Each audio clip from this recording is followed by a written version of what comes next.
दी उस्ताद जी थोड़ी कंडीशन पसंद हो चा ये कुछ स्टैंडर्ड स्टैंडर्ड ही है। अच्छा आप शौक में टचिंग कराया है। जी बुलाक शुलाक साफ है इसके जेनुइन सारा कुछ जेनुइन है माशाल्लाह ते कोई गेर हिस्से दे विच आवाज या ते कोई काम होवन वाला इंग्लैंड च निकलिया। अच्छा हाँ जी सारा खुला के तुसा दोबारा रिपेयर दोबारा करा जुड़ाया जी। अच्छा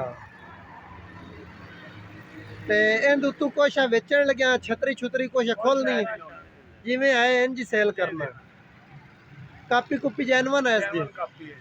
ते इंदी डिमांड कितनी करते हो जी डिमांड 15 लाख रुपया है। ते क्रैंक इंदी कित्थे है स्टैंडर्ड पे ही है। स्टैंडर्ड ते ही है चलो जी थोड़ा साइड ते हो के थोड़ा सानू इंतजार कराउण दे जेनुइन दे दो।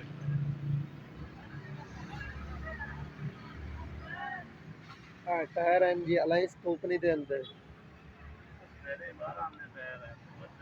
12-13 में टायर हैं ट्रैक्टर दे जी हां इंदा मॉडल है जी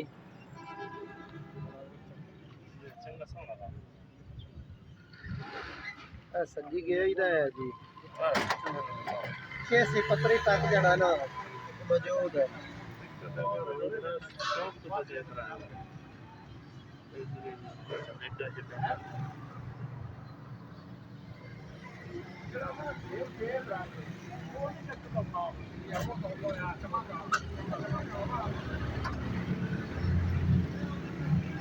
छत बंपर सीट समान ट्रैक्टर में सारा लगा होया जी स्पिंडला हब्बा तक ट्रैक्टर की वलैती है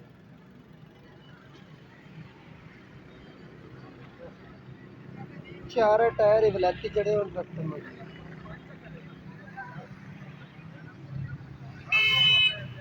मालिक होने उत्ते 4 लाख रुपया लाया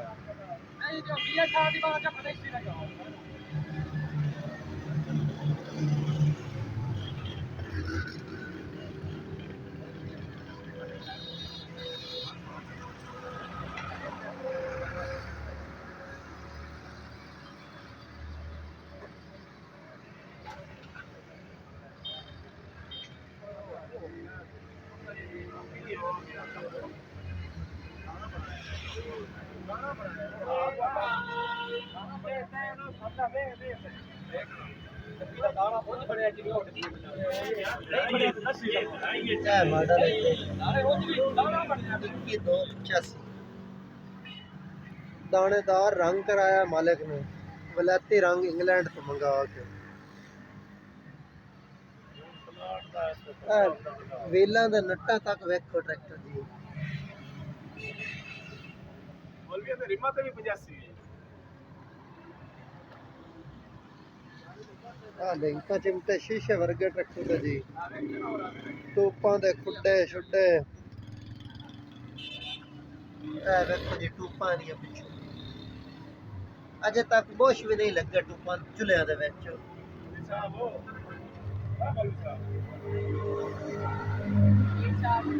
जी जी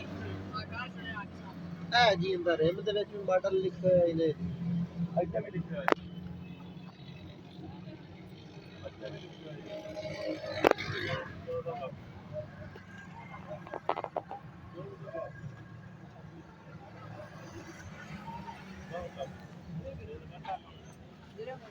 इधर भी लिखा है।